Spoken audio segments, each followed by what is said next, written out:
Yeah. So, they welcomed the government interference.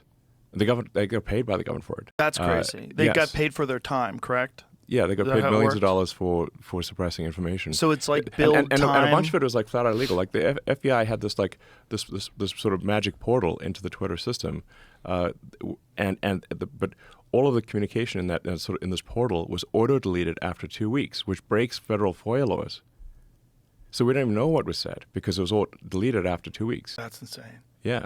That's so crazy. It's so crazy that people thought that was okay. It's super not okay. No, it's super not okay. It's unconstitutional, and no one would want that. No one would want the government to have that kind of access.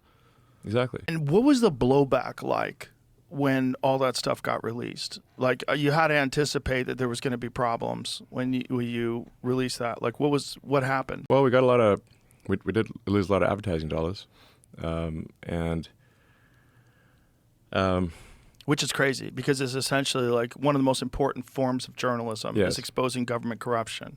Yes. I mean, this is the weird thing. It's like the left used to be big on exposing government corruption, but once they control the government, they no longer want to expose the government corruption. Right. They want to pretend that the left-wing government's incapable of corruption because we're on the good side. I think it maybe just like, whoever's in power kind of doesn't want the other side heard. Because as you pointed out, like the left historically, up until, I don't know, maybe even 10 years ago or something like that, was the free speech party. And now it's the anti-free speech party. And they use words like, oh, well, we have to be against hate speech and misinformation, disinformation. But these are propaganda words. It's like, well, who's defining hate speech? Who's defining misinformation? The government? Do you really trust the government to make that definition?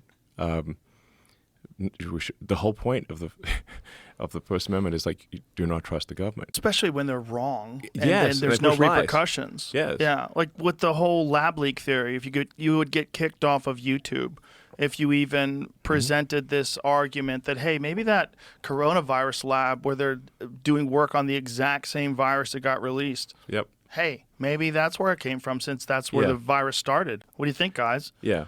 They kick you right off of YouTube. Yeah. Yes, exactly. It's like, do you think maybe it could have come from a place called the Novel Coronavirus Research Institute? Yeah, like that Jon Stewart bit that he did on Colbert. That was amazing. It's like, what does it say on the door again? Can I see your business card? And to see Colbert like resisting it with every fiber of his they're being. Like, what's going to happen to us? He was totally cock blocking the bit to the point where Jon Stewart got off his chair and started walking around trying to that was take wild.